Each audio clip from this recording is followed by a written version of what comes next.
Assalamualaikum warahmatullahi wabarakatuh. Gimana nih kabarnya, boys and girls?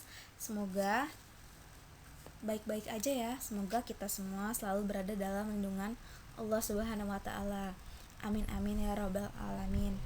Nah, pada video pembelajaran kali ini, Miss akan menjelaskan mengenai materi animalia. Masih ingat gak nih materi animalia itu? Animalia itu kan dibagi menjadi dua kelompok, yaitu avertebrata dan vertebrata. Karena minggu kemarin udah dibahas mengenai avertebrata, maka minggu ini atau video pembelajaran kali ini Miss akan menjelaskan mengenai animalia yang vertebrata.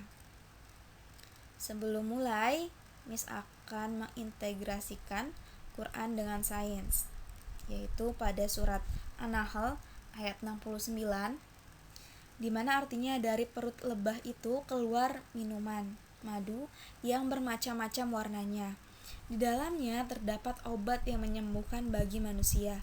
Sesungguhnya pada yang demikian itu benar-benar terdapat tanda kebesaran Tuhan bagi orang-orang yang memikirkan. Nah, pasti kalian udah tahu kalau misalnya madu ini sangat-sangat bermanfaat bagi manusia, terutama untuk di bidang kesehatan.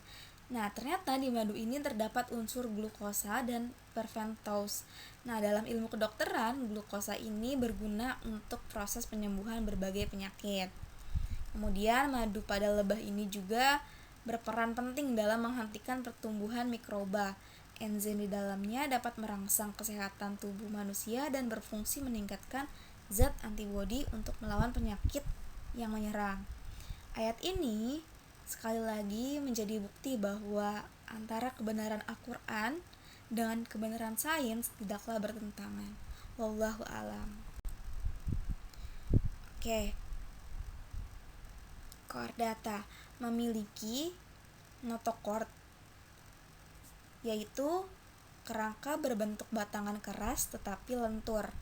Nah, notochord ini fungsinya itu untuk sebagai penguat atau penyokong tubuh yang fleksibel. Nah, biasanya notochord ini adanya itu selama fase embrio. Nah, ketika dewasa, notochord ini sudah digantikan oleh vertebrae atau tulang belakang. Makanya hewan atau animalia kelompok vertebrae itu berarti hewan yang memiliki tulang belakang. Nah, pada vertebrata ini dibagi menjadi dua kelas, yaitu superkelas Pisces atau ikan, kemudian superkelas Tetrapoda atau hewan berkaki 4. Yang pertama itu superkelas Pisces. Pisces itu dia tubuh mereka itu memiliki sisik. Kemudian dia itu bergerak itu menggunakan sirip dan bisa bernafas di air dengan insang. Selanjutnya, jantung mereka itu hanya terbagi menjadi dua ruang, hanya satu serambi dan satu bilik. Selanjutnya, Pisces ini termasuk hewan berdarah dingin atau poikilotherm. Maksudnya itu apa? Jadi hewan berdarah dingin ini suhu tubuh mereka itu bisa berubah-ubah sesuai suhu lingkungannya. Misalnya, kalau suhu lingkungannya dia itu kan tinggalnya di air, berarti lingkungannya itu air. Kalau misalnya airnya lagi dingin, tubuhnya pun bisa dingin. Kalau misalnya suhunya panas, tubuhnya juga panas. Makanya kenapa kalau ikan itu pada saat musim salju ya, itu nggak mati karena suhu tubuh mereka itu ngikutin lingkungan. Selanjutnya, Pisces itu berkembang biak dengan cara bertelur atau ovipar. Nah, pada Pisces ini ada beberapa ordo, yaitu yang pertama ada Agnatha, Agnatha itu apa? Agnatha itu ikan yang memiliki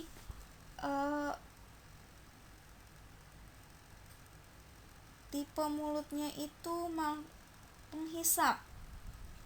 Jadi kalau kalian lihat mulutnya, ya itu seperti penghisap. Makanya dia itu menghisap darah pada hewan-hewan, pada ikan-ikan lain. Jadi dia sifatnya itu parasit. Nah, contoh dari Agatha ini adalah ikan lamprey. Sorry ya, maksudnya kalau Agatha ini superkelasnya Pisces. Jadi superkelas Pisces itu dibagi menjadi dua. Ada Agatha yang tidak punya rahang, jadi tapi dia punya mulut yang seperti penghisap. Kemudian yang kedua itu Gnatostomata yang memiliki rahang. Nah, Gnatostomata ini dibagi menjadi dua ordo, yaitu ada Chondrichthyes atau ikan yang bertulang rawan, contohnya itu pada ikan pari, dan Oisthyches, yaitu ikan yang memiliki tulang sejati, contohnya pada ikan mas. Kemudian selanjutnya ada amfibi. Amfibi ini masuknya ke superkelas tetrapoda ya. Jadi superkelas tetrapoda itu ada amfibi, terus kemudian ada aves, kemudian ada reptil, dan ada mamalia. Nah, pada amfibi dia itu memiliki ciri-ciri hidupnya itu bisa di air seperti ikan atau bisa hidup juga di darat. Contohnya pada katak, terus pada salamander. Katak itu bisa hidup di air dan bisa hidup di darat. Ketika katak itu hidup di air, dia itu akan menggunakan insangnya untuk bernafas. Sedangkan ketika dia di darat, dia menggunakan paru-paru untuk bernafas. Nah, ciri lain dari amfibi ini, dia itu memiliki kulit yang tipis dan berlendir. Dan uniknya dari amfibi ini, dia itu kan bisa hidup di darat dan hidup di laut. Maka seperti contohnya itu spesiesnya kan kodok ya. Kodok itu memiliki mata yang seperti kacamata renang, jadi dilapisin. Jadi ketika katak itu dia langsung berenang di air, matanya itu nggak akan terasa perih atau bagaimana, karena matanya itu sudah diciptakan untuk bisa untuk di darat maupun di laut. Nah, ciri yang selanjutnya, amfibi ini bisa berkembang secara ovipar atau bertelur, tetapi pembuahannya terjadi secara internal atau eksternal. Maksudnya itu kalau secara internal itu di dalam tubuh induknya, kalau eksternal itu di luar tubuh induknya. Ciri yang lain, ruang jantungnya ada 3. Kemudian dia itu sifatnya itu juga berdarah dingin, berarti ngikutin suhu lingkungan. Contohnya dari ordo Apoda.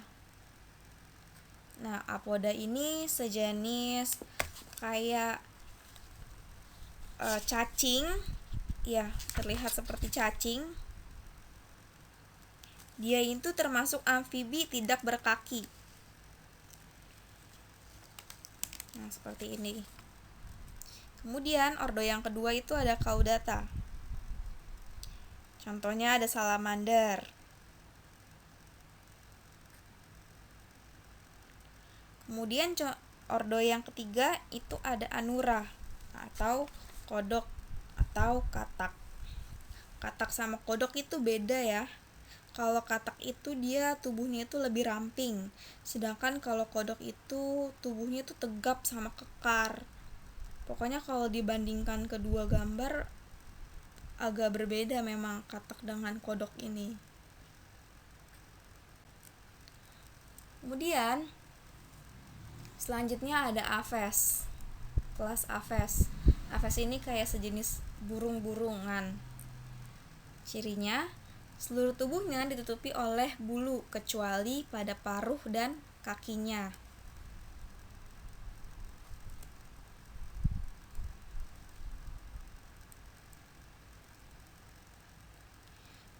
Jantung Aves memiliki 4 ruang. Berarti ada atriumnya 2, ada ventrikelnya 2. Kemudian Aves memiliki pundi-pundi udara yang dapat membantu proses pernapasan saat mereka terbang. Jadi ketika mereka terbang ini, mereka udah nggak pakai lagi paru-paru, melainkan pundi-pundi udara. Dan pundi-pundi udara ini dipakai ketika dia terbang aja.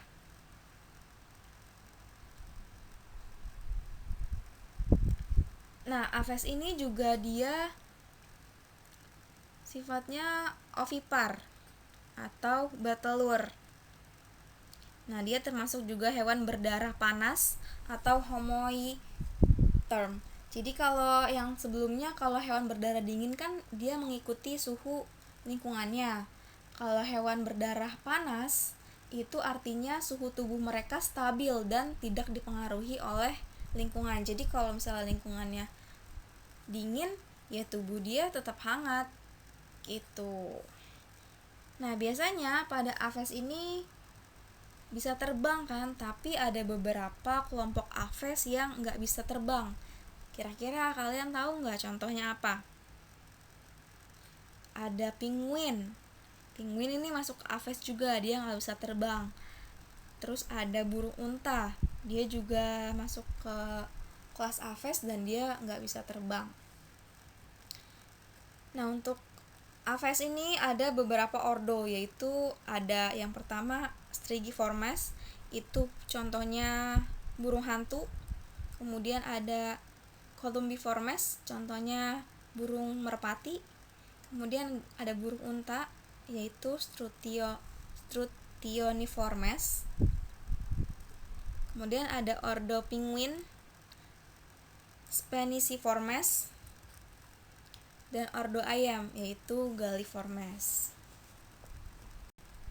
Selanjutnya ada mamalia. Mamalia ini memiliki rambut di permukaan tubuhnya dan memiliki kelenjar susu yang berguna sebagai penyedia susu. Ini mamalia.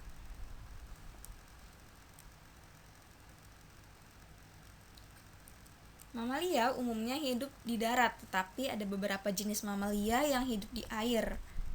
Contohnya seperti lumba-lumba atau dugong, anjing laut, paus. Dia mamalia yang hidup di air.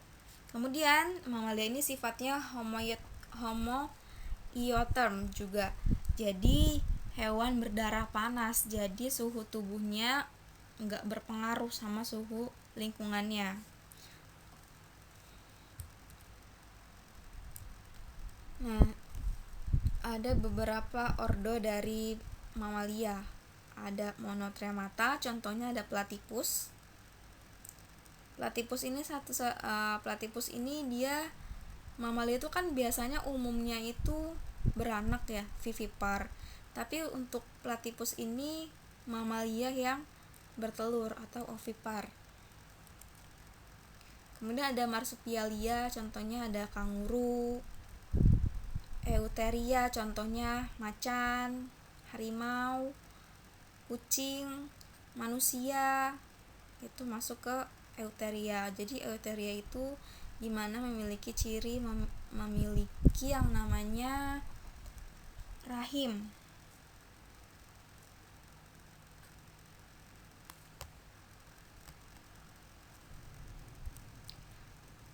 Selanjutnya ada kelas reptil. Biasanya kalau reptil nih hewan-hewan yang menjijikan ya sih, yang melata-melata. Nah, ciri-ciri reptil ini dia hidupnya bisa di air, bisa di darat. Tubuhnya ditutupi oleh sisik. Nah, dia itu bisa berpindah tempat dengan cara merayap atau melata. Kira-kira tahu nggak bedanya apa merayap, apa itu melata? Jadi kalau merayap itu dia menggunakan tungkai, tapi kalau melata dia menggunakan perut, kayak ular gitu kan, dia menggunakan perutnya. Ciri yang lain, reptil ini memiliki 4 ruang pada jantungnya, berkembang biak dengan 2 cara, bisa bertelur, bisa juga melahirkan. Tapi pembuahannya hanya bisa terjadi di dalam tubuh induknya atau internal. Ordonya ada squamata, ular, sama apa ya ini? Iguana. Ya betul, iguana. Jadi contoh spesies dari ordo squamata ini ada ular dan iguana. Kalau ordo Chelonia contohnya kura-kura, penyu, yaitu termasuk dalam Chelonia. Semuanya ada Crocodilia, contohnya pada buaya. Gitu. Oke, sekian pembelajaran dari Miss. Semoga video ini bermanfaat. Dan kalau misalnya ada yang mau ditanyakan atau ada yang kurang paham, bisa kalian komentar di bawah. Ya, sekian dari Miss. Wassalamualaikum warahmatullahi wabarakatuh.